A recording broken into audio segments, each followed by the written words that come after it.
Special report में news room से एक बार फिर आपका स्वागत है। बिहार का रुख करेंगे क्योंकि उसी बिहार में जहां पर आज तक ने सबसे पहले आपको दिखाया कि कैसे टॉपर्स बन रहे थे जिन्हें अपने विषय तक नहीं मालूम। इन्हीं सवालों के बीच एफआईआर तो दर्ज की गई बिहार में, लेकिन उन टॉपर्स के ही खिलाफ कर दी गई। प्रिंसिपल फरार है, नीतीश सरकार उसी तरह से बेपरवाह है। गंभीर सवालों के बीच आज ये मामला कहां पहुंचा है, देखिए।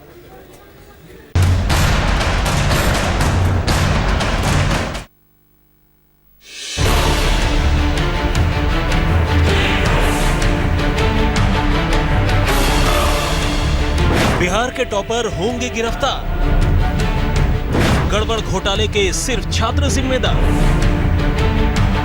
कहां है टॉपर्स घोटाले के असली गुनहगार?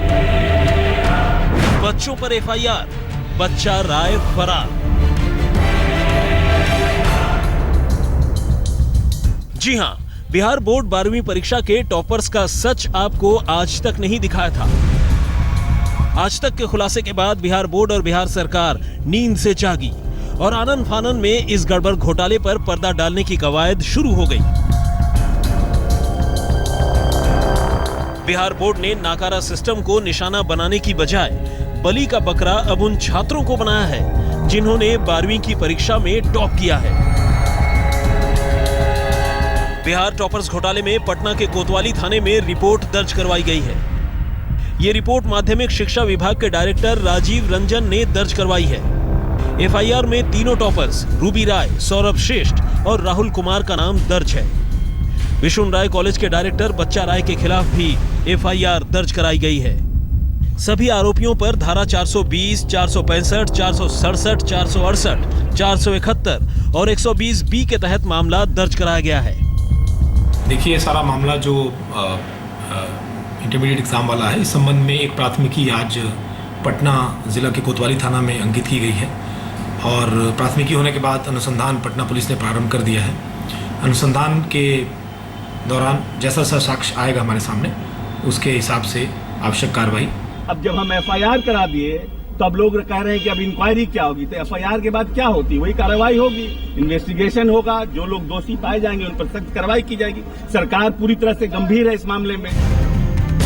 बिहार के टॉपर्स के खिलाफ एफआईआर के पीछे शिक्षा मंत्री अशोक चौधरी की दलील ये है कि उन्हें उनकी योग्यता से कई गुना ज्यादा नंबर मिल गए। इनमें उनकी और विशुन राय कॉलेज के डायरेक्टर बच्चा राय की भी भूमिका है, लिहाजा उनके खिलाफ कानूनी कार्रवाई की जा रही है। सरकार पूरी तरह से सख्त है, मुख्यमंत्री पूरी तरह से सख्त हैं। हम किसी भी ऐसे व्यक्ति को नहीं छोड़ेंगे जिन्होंने बिहार की प्रतिष्ठा को धूमिल करने का प्रयास किया है। दरअसल बिहार बोर्ड के इस टॉपर्स घोटाले ने बिहार सरकार की नाक में दम कर रखा था। इस मामले पर मुख्यमंत्री नीतीश कुमार ने शासन प्रशासन की चूड़ी टाइट कर दी थी। इसके बाद तेजी से एक्शन शुरू हुआ। रात में एफआईआर दर्ज हुई तो दिन में पटना के फ्रेजर रोड पर बिहार स्कूल एग्जामिनेशन बोर्ड के दफ्तर में एसआईटी की टीम ने छापा मारकर वहां से कंप्यूटर, हार्ड डिस्क और सीपीयू सीज कर लिया। यही नहीं, एसआईटी की टीम ने बिहार स्कूल एग्जामिनेशन बोर्ड के अध्यक्ष लालकेश्वर प्रसाद सिंह का लैपटॉप भी सीज कर लिया। साथ ही लालकेश्वर प्रसाद सिंह से पूछताछ भी की। इंटरमीडिएट टॉपर्स मामले में पुलिस का क्रैकडाउन शुरू हो चुका है। हम इस वक्त पटना विद्यालय शिक्षा बोर्ड में हैं और ये सेल है, चेयरमैन जो बीएसईबी के हैं, बिहार स्कूल एग्जामिनेशन बोर्ड के, उनका बैकरूम सेल है जहां से कंप्यूटर ले जाए गए हैं।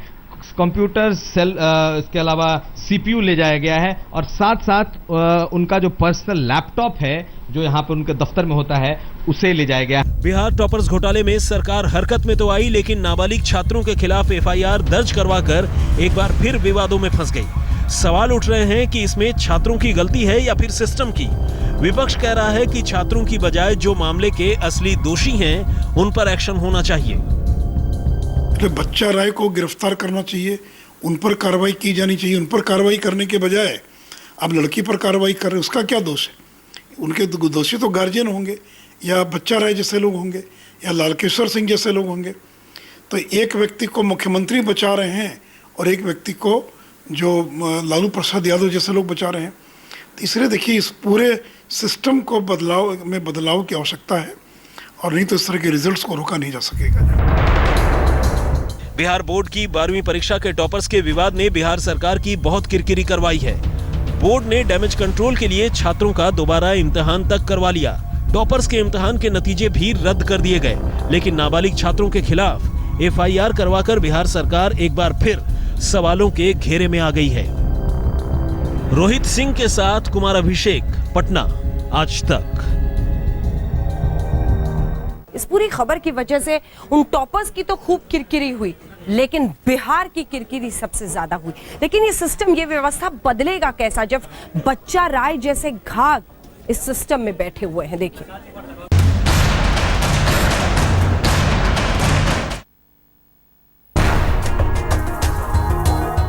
ये बिहार की शिक्षा व्यवस्था के तारणहारों में से एक है। नाम इन दिनों खूब चमक रहा है। जी हाँ, यही है बच्चा राय।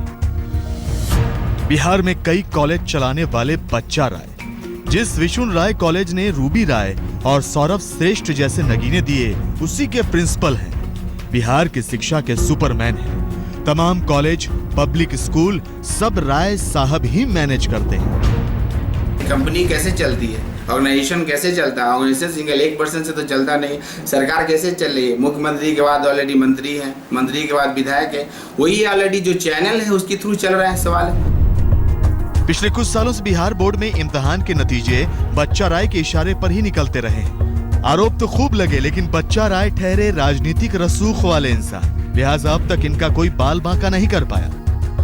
22 कॉपी में समान अंक था और वहाँ एक ही हैंडराइटिंग पाई गई थी, और उसमें बोर्ड ने अपनी कमेटी, निगरानी कमेटी से जांच भी कराई। लेकिन क्या हुआ, जो तीसरे नंबर पर था, उसको टॉपर था, उसको 1 नंबर पर कर दिया। लेकिन इस बार की धांधली बच्चा राय पर भारी पड़ गई। खुद तो डूबे, बोर्ड को भी ले डूबे। आरजेडी सुप्रीमो लालू यादव के करीबी हैं बच्चा यादव, लेकिन इसका नुकसान भला नीतीश कुमार कैसे उठा सकते थे? इसका क्रिमिनल एंगल है और उसको ध्यान में रखते हुए इस पर क्रिमिनल इन्वेस्टिगेशन भी होगा और कोई बख्शा नहीं जाएगा। जो भी उस इन्वेस्टिगेशन के दौरान कुछ करने वाले या षड्यंत्र करने वाले या किसी रूप से इन्वॉल्वमेंट होगा, चाहे वो कोई व्यक्ति हो, कोई अधिकारी हो, कोई भी कर्मचारी हो, कुछ भी हो, किसी को बख्शा नहीं जाएगा। नीतीश कुमार एक्शन में आए। टॉपर्स कांड की जांच के लिए बनी दोनों उच्च स्तरीय कमेटियां भंग कर दी। इसके बाद पटना कोतवाली में छात्रों और बच्चा राय के खिलाफ रिपोर्ट दर्ज करवाई गई। लेकिन लाख टके का एक सवाल, आखिर कहां है बच्चा राय? बिहार पुलिस अब तक क्यों नहीं कर पाई बच्चा राय को गिरफ्तार? सवाल उठ रहे हैं, सियासत भी हो रही है। एक और बच्चा राय जैसे लोग हैं जो लालू जी का, जिनको वरदहस्त मिला हुआ है, दूसरे लालकेश्वर प्रसाद हैं जिनको मुख्यमंत्री नीतीश जी का वरदहस्त है। तो दो बड़े लोगों को, जब दो बड़े राजनेताओं को वरदहस्त होगा तो फिर इस तरह की गड़बड़ियों को तो कोई रोक नहीं सकता है। देखिए, इसमें माननीय मुख्यमंत्री जी ने साफ तौर पे कह दिया है कि इसमें जो भी होगा वो बख्शा नहीं जाएगा। सारी चीज़ों की जांच होगी और जांच में जो भी दोषी पाया जाएगा उस पर सख्त से सख्त कार्रवाई होगी। नकलें करवा के बच्चों को और फिर आप यहाँ पर भेजें और दिल्ली के बच्चों का हक मारा जाए, इसके मैं खिलाफ हूँ। इसके लिए एक सिस्टम तुरंत बनना चाहिए। इतने ही ये लोग इसमें गंभीर हैं, तो कई सारे आरोप इनके अपने प्रधानमंत्री पे आरोप है, इनके अपने शिक्षा मंत्री पे आरोप है। पहले उन लोगों की भी जांच हो जानी चाहिए। बिहार बोर्ड और बच्चा राय जैसे शिक्षा माफिया की मिली भगत से पूरा बिहार बदनाम हो रहा है। इस मर्ज का जड़ से इलाज करना जरूरी है। एक्शन उन टॉपर्स छात्रों के बजाय उन पर होना चाहिए जो बिहार बोर्ड में बैठकर ऐसी धांधलेबाजी करते हैं। रूबी राय और सौरभ श्रेष्ठ तो बस उन चालबाजों के मोहरे हैं। असली गुनहगार तो अब भी पकड़ से बाहर हैं। कुमार अभिषेक, पटना, आज तक।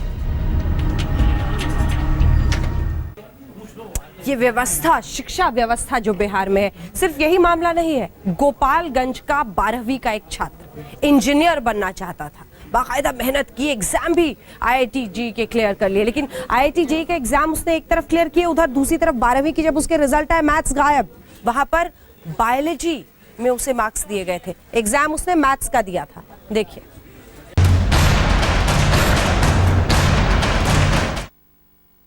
गोपालगंज के सोनू ने भी बिहार बोर्ड के 12वीं का इम्तिहान दिया था। अच्छे नंबरों से पास भी हुआ था। लेकिन जब आप ये जानेंगे कि इसके साथ बोर्ड ने कैसा मजाक किया है, तो आपका कलेजा कचोट कर रह जाएगा। सोनू ने 12वीं में फिजिक्स, केमिस्ट्री और गणित, हिंदी और अंग्रेजी का इम्तिहान दिया था। सोनू के इम्तिहान के एडमिट कार्ड पर भी इन्हीं विषयों का जिक्र है। सोनू को फिजिक्स में 63, केमिस्ट्री में 72 और बायोलॉजी में 77 नंबर मिले हैं। उसने इम्तिहान तो गणित का दिया था, लेकिन रिजल्ट में तो गणित की जगह बायोलॉजी दर्ज है। सोनू ने तो गणित की पढ़ाई की थी, बायोलॉजी का तो उसने पर्चा ही नहीं दिया। फिर कैसे मार्कशीट पर बायोलॉजी दर्ज हो गया? इसमें 63 है, केमिस्ट्री में 72 है और बायोलॉजी आ गया मेरा 77 है और इंग्लिश में मेरा 70 है और एनआरबी में मेरा 57 है और अल्टरनेट इंग्लिश में मेरा 30 है। तो मैथ्स के नंबर कहाँ गए? मैथ्स के नंबर इसमें जुड़े ही नहीं हैं। क्यों? अब ये तो मैं नहीं बता सकता। और बायो कहाँ से आ गया? बायो के तो आप स्टूडेंट नहीं है? नहीं मालूम है हमको। बायोलॉजी के बारे में कुछ जानते हो? नहीं, हम बायोलॉजी के बारे में जानते ही नहीं है। अब बायोलॉजी में कितने नंबर आपको आए? बायोलॉजी में मेरा 77 है और ये डी लिखा है, इसका क्या डिस्टेंस भी लगा है इसमें। आपको डिस्टिंक्शन भी दे दिया गया है बायोलॉजी में, और जबकि बायोलॉजी आपका सब्जेक्ट भी नहीं है। इस नतीजे को देखकर सोनू के तो जैसे तमाम सपने ही टूट गए। सोनू तो आईआईटी में जाना चाहता था, खास तौर पर इसलिए उसने गणित की बढ़िया तैयारी की थी। सोनू का सपना था इंजीनियर बनने का, लेकिन बिहार बोर्ड ने तो उसके सपनों पर पानी फेर दिया। तब तो आपका तो बायो सब्जेक्ट है, तो फिर ऐसे में आपको एडमिशन मिलेगा किसी आईआईटी में अगर आप क्लियर कर जाते हैं तो? कहीं नहीं मिलेगा। फिर क्या करेंगे? यही जो करने जनरल कंपटीशन की तैयारी करेंगे, इधर उधर भागेंगे। मेरा गार्जियन जो खर्चा किया वो बर्बाद हो गया मेरा खर्चा। मेरा पापा किसान है, माँ घर की हाउसवाइफ है। इसी के साथ हम रुक रहे स्पेशल रिपोर्ट में एक ब्रेक के लिए। ब्रेक के उस पार प्रधानमंत्री नरेंद्र मोदी और बराक ओबामा की वॉशिंगटन में मुलाकात पर हमारी विशेष पेशकश। सो सॉरी, आप देखते रहिए।